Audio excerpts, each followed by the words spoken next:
Hello, beautiful geniuses. So today you have me on an iPhone when traveling unexpectedly. I haven't made a video in a while because it's been a huge integration phase for me, a huge growth phase, and it's almost like I'll liken it with I reached a point where I had to grow to another version to be able to sustain everything that was happening in my life, which is something that we all go through and which is beautiful, which I have clearer perspective on. Maybe you notice that sometimes in life you reach for something bigger, you hit a next phase, and then immediately it feels like you have more clarity, more knowing, more understanding, and then it feels like you've taken a back step almost, and you're like, what is this? It's this beautiful integration period. I actually had the epiphany while watching people talk about trading crypto and things like that, how the market will dip back down to balance the books, and that's exactly what's happening because everything is interconnected in that same pattern all over the place. So what happens is your body stretches and then it goes back, dips back down to all of the blocks and things that are in the way of that next rise. But it's not a punishment. It's like this beautiful gift of just how the way it works. And you dip down and you have the ability, if you're really paying attention, which most of us are if you're watching this video, and we can see the things around us that are out of alignment with that version of us, and we can alchemize it, and that frees up a tremendous amount of energy to rise for that integration of embodiment of the next level. And it's just all perfect. And so a lot of that has been over and over what has happened. I've stretched to the newest expanded versions of me and then gone back down and transmuted and alchemized everything and brought it down and brought it up and then stretched and then brought it down and brought it up, and had lots of increased energy and the nervous system rewiring, just allowing the body to rest and do what it needs to do to reach where it's naturally taking me and what it's naturally doing. And these are things that have happened my whole life, but I just haven't necessarily been conscious enough to realize that this is what was happening. But when you look back from this level of awareness, it's so clear and so fun. So the video that came for you all this morning, this clarity that just brought me out into the car so I could have a quiet moment, is that there is not one template. So for life, and there never was.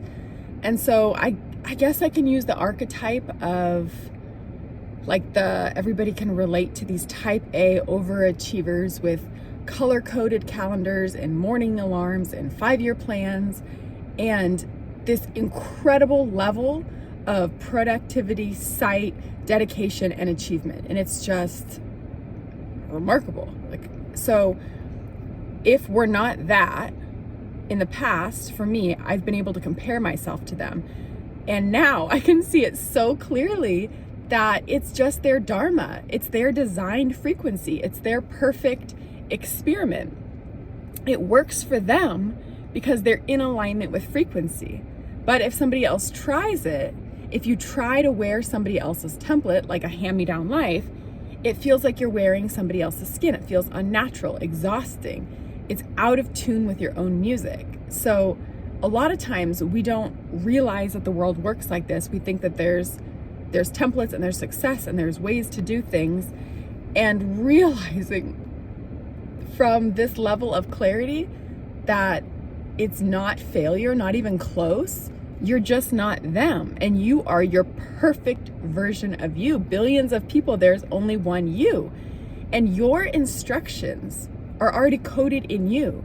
The cues, the next steps, the rhythm, all of it's there. I've said you have your bag of tricks and you have to dump it out and look at the things in your life and decode it. And the more we get into meditation and in that silence and we can hear, the more we can see what's beneath the noise, beneath the static, beneath the fog at times, beneath the beliefs of what we should do and shouldn't do.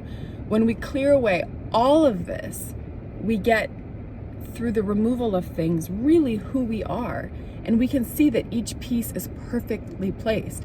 And each layer that you clear of like the cruff of what you decide isn't yours unlocks new energy, and each distortion you alchemize frees more of your light. So realizing that you're not broken, you're not late, you're not off the path, you're not doing something wrong. You are perfectly tuned to this experience of life as you. It's your nervous system, your desires, your timing, and it's all divine. And as Abraham says, you never get it wrong and you never get it done. And that is just the most true thing wrapped in simplicity, because you begin to realize that you always have new desires which are uniquely, perfectly imprinted to you. And your job is to play this role the best you can, this playground, this dance. And some of us came to achieve really highly in career. Some of us came to experience family. Some of us came to experience power and power struggles. And some of us came to experience love, conditional love, unconditional love. Some of us came to experience inventions and creations. Like, it's all different, but it's all encoded in you.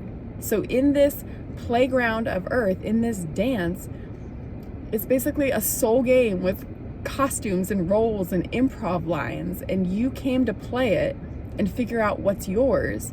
And you have to really get in tune with yourself to figure that out, to feel that intuition coming in, that gut knowing, that alignment with the heart.